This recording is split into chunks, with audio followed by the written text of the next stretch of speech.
Hi, everybody. It's Lasha from High Voltage. If you are watching this from the Lasha Rajanko Live, which I am uploading a video on High Voltage, and I'm doing a live on Lasha Rajanko. So once and for all, if anybody ever watches Lasha Rajanko, I implore you to please subscribe to High Voltage. Again, why? Because Doofa over here started 3 channels, and between the 3 channels, there's 83 souls here, 601 souls on High Voltage, 305 on L&L Soul Sisters, and you can't amalgamate. It's not congruent to amalgamate those channels on YouTube, which is a cry and shame. But that's not why I'm here today. Hi. Okay, so it's Thanksgiving in Canada, so happy Thanksgiving, anybody who's Canadian. I want to talk about Meghan Markle and the Markles. However, I think I'm going to leave that till the end because I really want to keep on top of Andrew Gold's The Psychology of Secrets. So anybody who doesn't know who Andrew Gold is, that's a cry and shame. But to find out who he is and his work and so on, sorry, you know what? I worked all week in the kitchen and I put up videos of the kitchen. I take 2 showers a day, one in the morning and one at night, and I cannot get grease underneath my fingernails. I swear to you, it's terrible. I'm a middle class worker. What can I say? Anyways, all right. So if you want to find out who Andrew Gold is and all of the work that he's done, go to Heretics or Andrew Gold, Psychology of Secrets, and you can find out about him, why he wrote this book, Psychology of Secrets, and the playlist is on High Voltage under Andrew Gold, The Psychology of Secrets. So where we left off yesterday, or the day before yesterday, was how he had interviewed many former Scientologists and other cult defectors who speak of having been indoctrinated in their sect with the fear of knowledge. It is the terror of openings Pandora's box or eating from the forbidden tree of knowledge. Scientologists are told they will develop pneumonia or die if they find out, or someone tells them about the cult's creation story before they are ready. Now, prior to that piece about the indoctrination and the foundation of Scientology, you have to go back to the reading prior. So all of the readings are in order of, I believe, newest to latest. So you'd want to watch the video before this one, is what I'm trying to say. All right, these are bifocals. Just let me try to get them right because sometimes I get a bit dizzy. You might think that a cult would want its members to know as much as possible about its rules while prohibiting only outside information. But Scientology's tactic is typical in authoritarian sects. In fact, during my research, I found that cults and secrecy were so intertwined that I eventually had to decline a whole chapter to them. It's worth noting that cults are not all that different from organized religions. Now, so that's why he brought up different secular religions, people that are fanatical in religions, including his own story that he includes.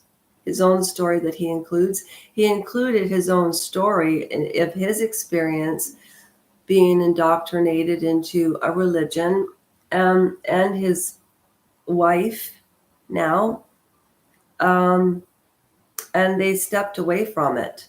So at any rate, I think that's what, I don't know, that's what tweaked his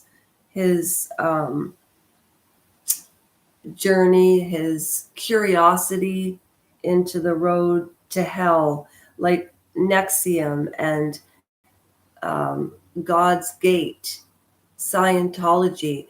I worked at Jenny Craig. That was a cult. I'll talk about it after the book is over, though.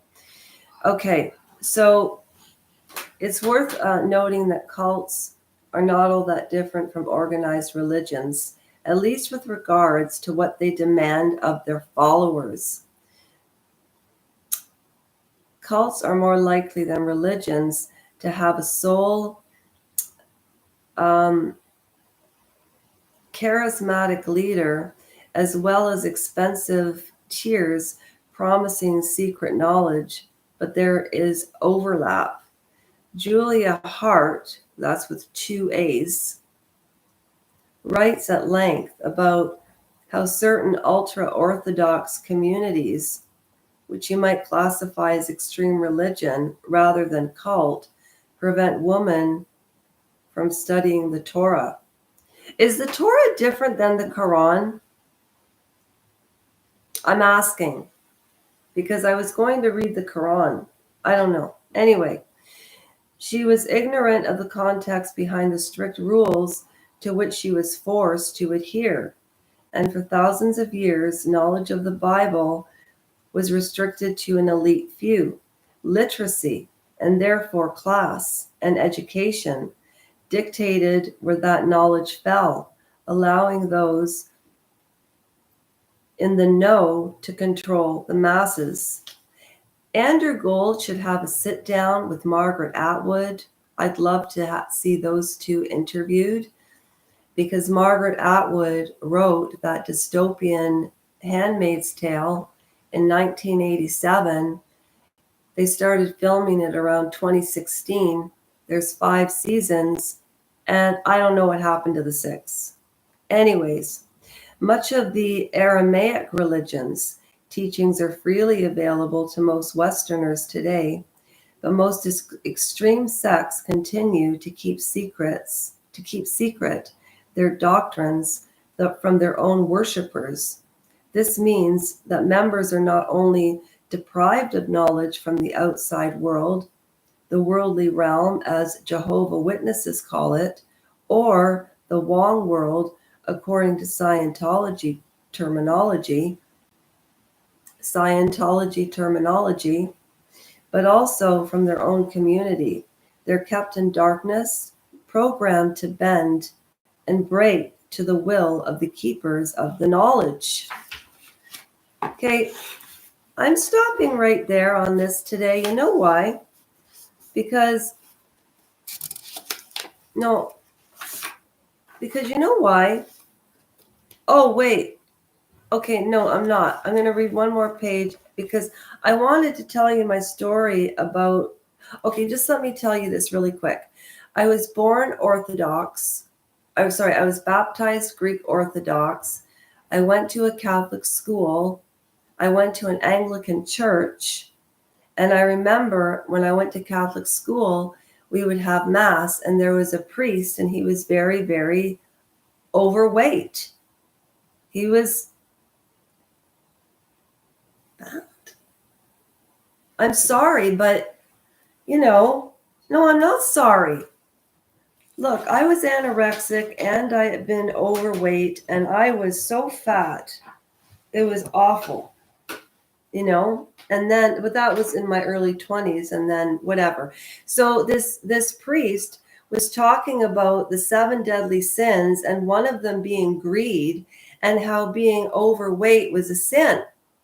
And keep in mind, I was 6 years old, and I said to my classmates, who were all very Catholic, like their families went to church every Sunday. My mom taught Sunday school at the Anglican church, and I was in my mother's class. And oh, was I a little brat. I used to give my mother such a hard time. But at any rate, I remember saying to like Krista and Natalie and Shannon, that priest, and I didn't know the word was hypocrite at 6 years old, but I remember thinking, that's not right. He's telling us something, but he's not even following it. And the other kids had no idea what I was talking about. Stupid. Even I was smart enough to figure that out.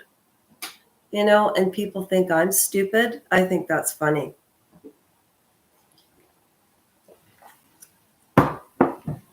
Just some people. Anyways, okay, let me finish a couple more pages. Okay, so whether these be chief rabbis, the watchtower, okay, the chief rabbis, they're from Haredi Judaism. The Watchtower is Jehovah's Witnesses or Tom Cruise's Scientology. But I will say, I do not like Tom Cruise as a person, but the only time I can separate Tom Cruise from Scientology is when I watch A Few Good Men. I think that's the best work he's ever done. And the one he was in about the attorney. Oh, I can't remember. And I like Jerry Maguire. I did. Anyways, Cruise is not the leader of the cult Scientology, but ranks extremely high and is best friends with leader David Miscavige.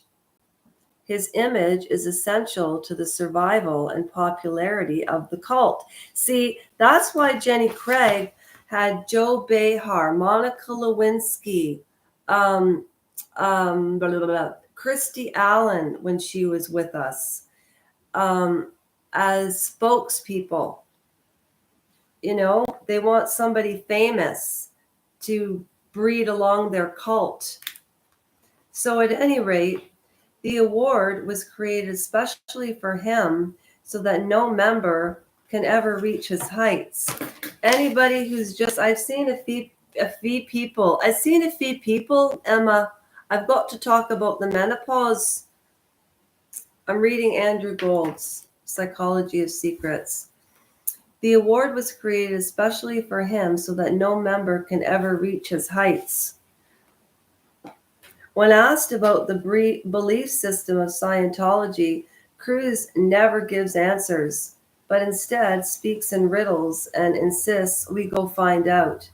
This is the line often wheeled out by other public Scientologists, such as the late actress Kirstie Alley.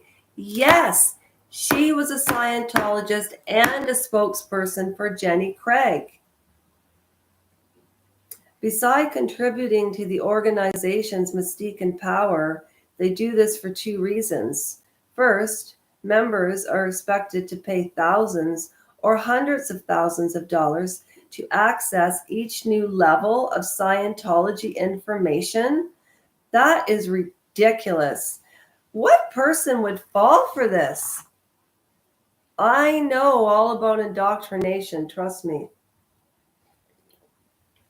And I know what kind of person follows this. Good people, lost people, or you grow up with it, or there's so many reasons. Did anybody see The Vow?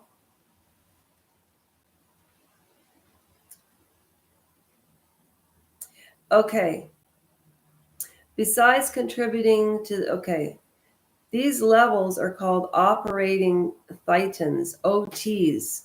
With OT 8, the highest, theoretically, there are 15 levels, but nothing higher than 8 has ever been released. Very few members are offered or can afford the opportunity to reach OT 8. Kirstie Alley is one of the select few who made it. Tom Cruise's status is unknown to us wogs. But those who are close to him and have, since I was going to say defecated, defected, reveal he was already an OT in the 2000s. Oh my gosh. Second, cults rely on coercive psychology such as the boiling frog concept and the sunk cost fallacy. The former means members are very slowly boiled with information that at first seems sensible and positive, and then they sort of normalize it and they whack it out.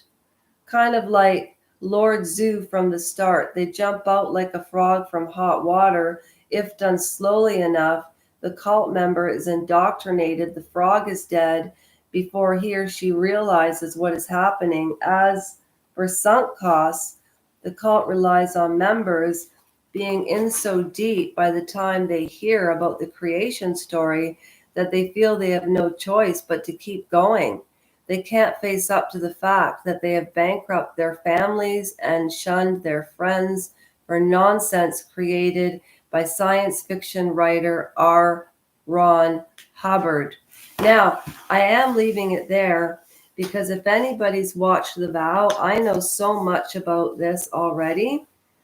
That's why I read a little bit every day, because it's exciting, but when you know so much about it, it can be a little bit dry after a while and something you don't want to talk about all the time. But this book is really good. I do want to read Ask Not, and I do have a huge opinion on Meghan Markle. But to be honest, today my throat's a little sore, so my voice needs a break. So I'll do this in 3 sections today. Next section, I'll read Ask Not. My last section is Meghan Markle, and I'm taking notes. It will not disappoint. Thank you so much for joining on Lasha Rajenko. And for those of you on Lasha Rajenko, hop on over to High Voltage. Thanks for your time.